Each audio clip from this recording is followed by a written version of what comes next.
He's devoted much of his life to diplomacy. Ban Ki-moon joined South Korea's Foreign Service in 1970, and since then he's worked and travelled the world. Ban began his successful diplomatic career in New Delhi before ending up in multiple posts from Seoul to Washington to Vienna. In 2004, Ban Ki-moon served as South Korea's foreign minister until 2006, when he declared his candidacy to replace Kofi Annan as the head of the United Nations. The General Assembly elected him as the 8th Secretary General in October that year, beginning his term in January 2007. The challenges he faced were many, from Iran and North Korea's nuclear programs to conflicts in the Middle East and the threat of global warming. Some of the main objectives the UN achieved during Ban's tenure include setting up the 2030 Sustainable Development Goals, the Paris Climate Change Agreement, and the creation of UN Women, an entity working for women's empowerment. After 2 terms, Ban left office and was replaced by Antonio Guterres in 2017, but many of the issues he faced still remain. So what can the United Nations do to have a bigger impact and affect global change? In his new book, Resolved: United Nations in a Divided World, Ban reflects on the role of his former organisation in today's multifaceted society facing many challenges.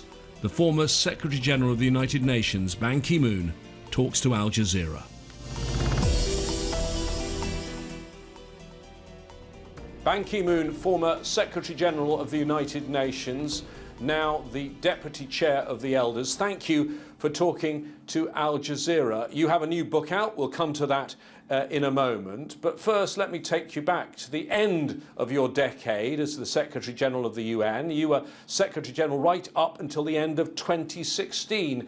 Some people might say you dodged a bit of a bullet by the date of your departure, because your successor, Antonio Guterres, took office on the 1st of January. He only had 20 days before another important world leader took office, the leader of the most powerful economy on earth, and that was Donald J. Trump. He was someone who didn't really agree much with international cooperation. Some might say he didn't agree with the UN system. Are you relieved you didn't have to deal with President Trump? In that regard, personally speaking, I was relieved because I was not supposed to deal with him. But what had happened during President Trump's 4 years' time, as a former Secretary General, I was deeply concerned about the multilateralism in disarray. Most of the important international agreements have been cancelled during his time. First of all, climate change agreement, which took almost 20 years, longer than 20 years since Kyoto Protocol, has been almost ruined by the withdrawal of the United States. And the US also withdrew from JCPOA, Joint Comprehensive Plan of Action, to deal with Iranian nuclear issues. And there were a lot of such multilateralism which have been in disarray. I am very much relieved and happy that Joe Biden has been elected and returned to Paris Climate Change Agreement. And now US is seriously negotiating with the Iranians for returning to JCPOA. And there are also many other areas in world trade systems which have been also hampered by the lack of a spirit of multilateralism. Do you think there's lasting damage from the Trump era? And did you ever fear that perhaps he might pull out of the UN completely, and that could affect the whole future of the United Nations? I didn't think that they would dare to consider withdrawing from the United Nations itself. But it is true that I have been very much concerned. Then, as a former Secretary General, I was invited to many international forums, international conferences, small and big. Each time I have been speaking out that President Trump's vision was politically very short-sighted, and morally wrong. When it comes to climate change, he was scientifically very much wrong, and economically also irresponsible. And I told and warned the world that he may be standing in the wrong side of the history. I can tell you that I have done my utmost efforts, and I've been working tirelessly with the world leaders so that the world leaders can demonstrate their global citizenship, their leadership based on global citizenship. And at this time, I do not see many leaders, global leaders, who really act genuinely as global leaders based on global citizenship. You say in your new memoir, populist bullies are perhaps the least effective diplomats. I suspect that might be a reference to President Trump. Let's look at one example, someone you know so well because you were a veteran South Korean diplomat rising to be the foreign minister before you became Secretary General. I want to ask you about recent developments on the Korean Peninsula during the Trump era. There were 3 face-to-face meetings between President Trump and Kim Jong-un. Very unusual diplomacy took place. Is the world a safer place? Of course, he was the first United States president who met North Korean leader Kim Jong-un, and also he was the first United States president who had stepped on the territory of North Korea, even though it was very brief. In that regard, there was most heightened expectation that U.S. president would be able to agree on a very concrete agreement with North Koreans to make denuclearization of the Korean Peninsula. Particularly when I'm saying that about North Korea.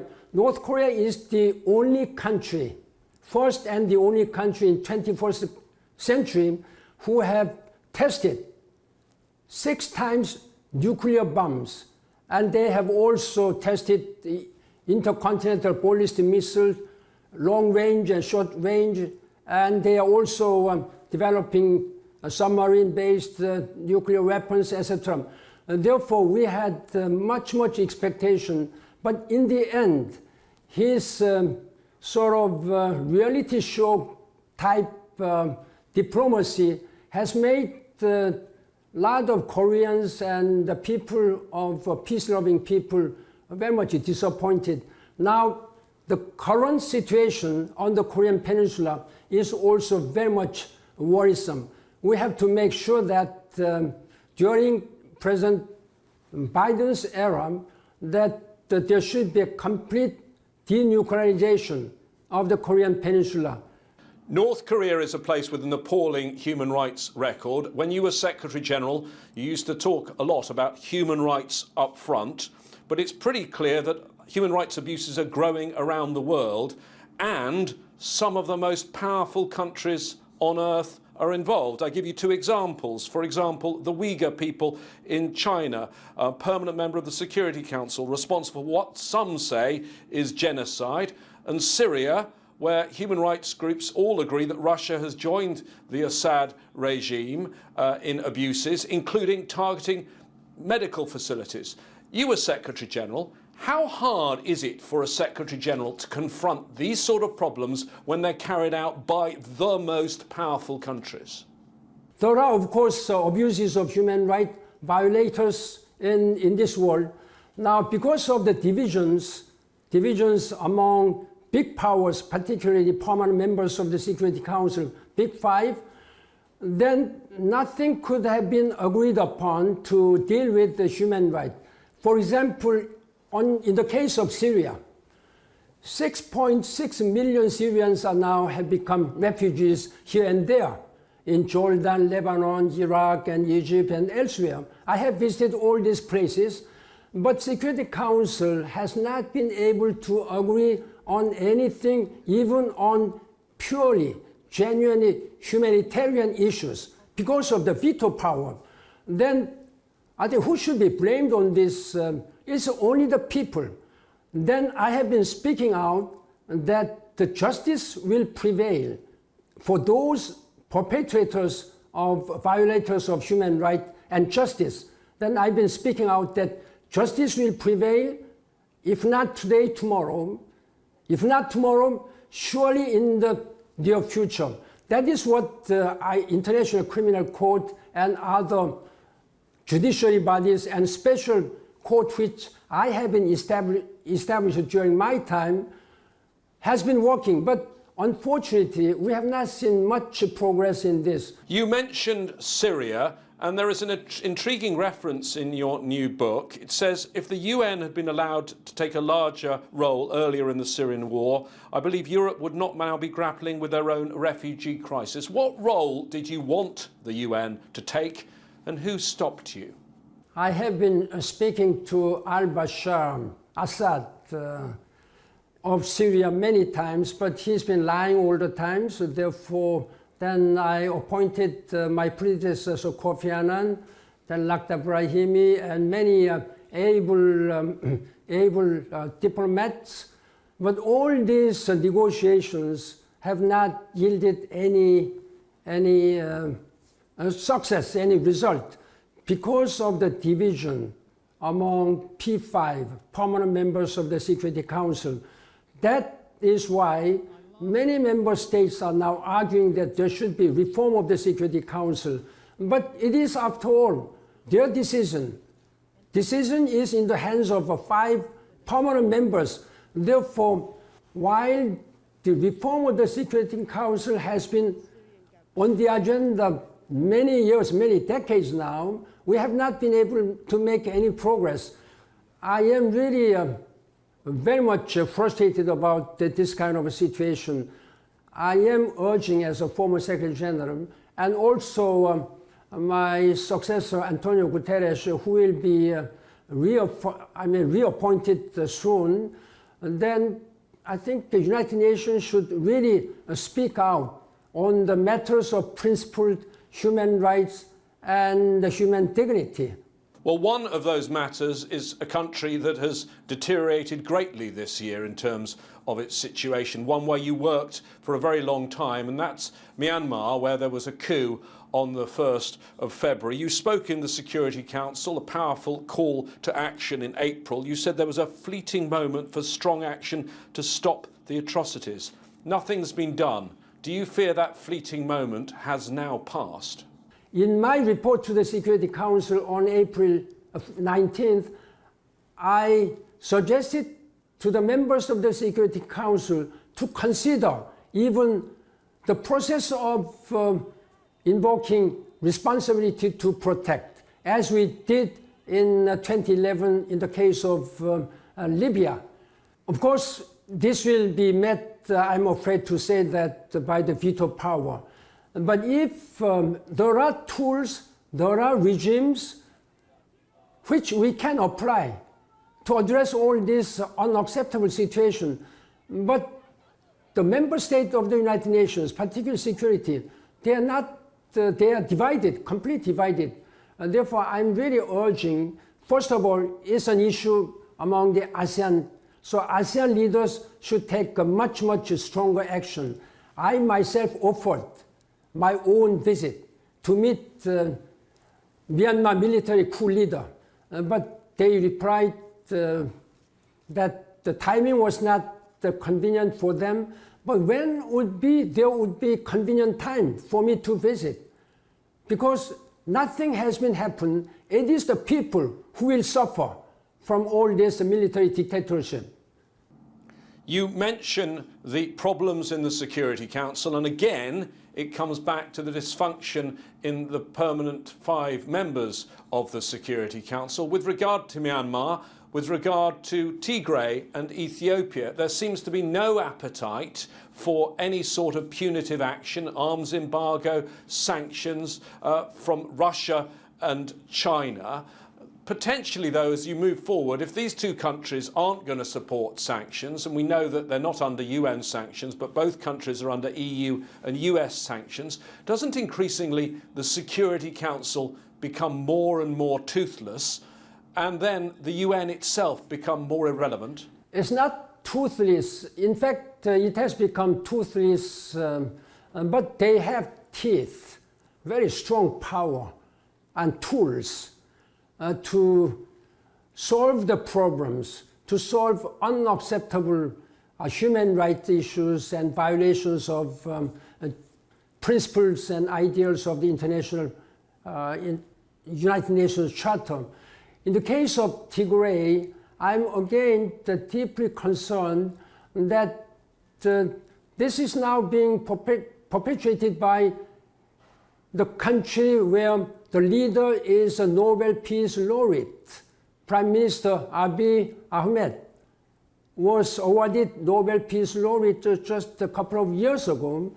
Now these are 6.6 million people in Tigray, I think they are suffering a lot because of, first of all, lack of food, lack of water, and there's always military actions. I am again asking African Union, they have quite efficient way of making decisions, but they have not yet taken in a collective way. In recent weeks, we've seen another conflict in the Middle East, the bombardment of Gaza, rockets fired by Hamas. You have seen this before several times when you were the Secretary General. I was in the region recently. I've been visiting for 30 years. I spoke to quite a few Palestinian people, and there's absolutely no hope left among these people. What is to be done? This 11-day war between Israel and Hamas was really terrible. And it reminded me of my time when I had to deal with such kind of Israeli bombing, which had been mostly provoked by Hamas all the times. But I know that all this had been provoked by Hamas and returned by Israelis.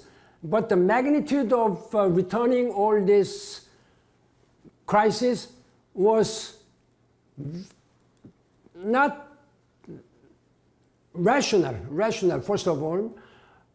It also reminded me of my own diplomatic engagement in January 2009. It started late December 2008, but I was on the road and I was on a so-called conveyor belt diplomacy. I was visiting at least 4 countries a day, meeting leaders of 4 countries. Secretary General, should the current Secretary General be doing that because he didn't leave New York? Well, that's his job, and I do not have any comment about this. I have been speaking to Prime Minister Netanyahu all the times. Then there is a saying that you can have choice of everything as a human being. You can have a choice of your friends, whom to meet or whom to not meet. Even you can have a choice of your own spouse. If you don't like, then each can divorce. But when it comes to geographical neighbor, you have no choice. You have to live as long as this planet Earth continues. This is what I have been saying. Therefore, I am urging now next Prime Minister, Mr. Bennett seems to be next to Prime Minister of Israel, and he should sit down together with President Mahmoud Abbas of Palestinian Authority. There are all the agendas on the table. It's a matter of choice. There are many Security Council resolutions, numerous Security Council resolutions, and there is Oslo Agreement, and there is Abraham Accord. Yeah, but Secretary General, sorry to interrupt you there. They all refer to a 2-state solution, but just the situation on the ground now, where is the viable Palestinian state? It's already been built all over. Now, Palestinians, of course, they are not solidly unified, but when they are under oppression, under such a hugely difficult human situation, it's only natural that they are not united. Then Israel, as a bigger and more powerful country, they should be more compassionate. I have declared while visiting Israel, I think I'm the only Secretary General who has been publicly stating that Israel has, I appreciate the genuine security concern of Israel. That was very much appreciated by Israelis because nobody was speaking out about Israel's own security concern. It's a genuine. So we fully appreciate that kind of genuine. That does not give any right to destroy all this settlement and unconditional bombings with much super military power. And therefore, they should sit down together. There are many options are already available. And there are many countries who are really willing to support two-state solutions. Now, with all this Israelis having diplomatic relationship with the United Arab Emirates, Bahrain, and Sudan, and Morocco, and the Middle East region, I think this is a good opportunity for Israelis also to be genuinely compassionate and try to resolve this once and for all, for a lasting peace, so that Israelis and Palestinians can live in peace and security side by side.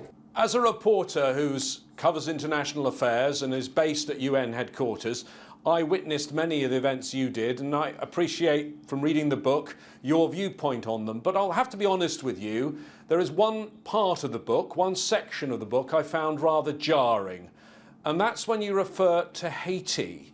And as you know, there was an earthquake there, and then UN peacekeepers brought cholera. And yet you say of the court case that was brought against the UN, I thought this lawsuit was fraudulent from the beginning, and I was incensed every time I thought about this attempt to extort money from the United Nations. Surely these were just people who had been victims of the United Nations trying to get some justice. United Nations also lost 102 staff and sole peacekeepers. And it was the United Nations, under my leadership, who have been genuinely and persistently trying to help Haitian people. Unfortunately, hundreds of thousands of people have been contaminated by cholera virus. Yes, and just to interrupt you for a second, you did the right thing and set up a fund for those people, but it's woefully underfunded. No money is going to these victims. So can you not understand why they'd want to take out a court case? My last report to this General Assembly on Haiti was early December of my last month, 2016. And I appealed that we need to mobilize some fundings. That was not a big money, but member states were not willing to show their sincere support for Haitian people. At the same time, Haitian leadership, they were divided among themselves. That was also one of my source of dissatisfaction and regret, that there is a saying that heaven helps those who help themselves, but they were not really united. Starting from the present. That was what I was very much sorry to witness myself as a Secretary General. Member states have not shown much support for Haiti. That's one of my regrets. And that is one area that because of this earthquake and after reconstruction process, United Nations has been blamed sometimes in an unfair way. But I'm ready to receive that kind of criticism. Your new memoir, looking back on your life's work, is called Resolved. But looking forward, many of the world's conflicts and problems are not resolved. Can I ask you how you see the future, how you see the future world your grandchildren will live in? Are you hopeful? when United Nations member states are not solidly united, that is the problem now. Then there is no way for any, however able Secretary General one may be, and then not a single individual or country can do it alone. We should put all our hands on the deck together. Former Secretary General of the United Nations, Ban Ki-moon, thank you for talking to Al Jazeera. Thank you very much. Thank you. Shukran jazilan.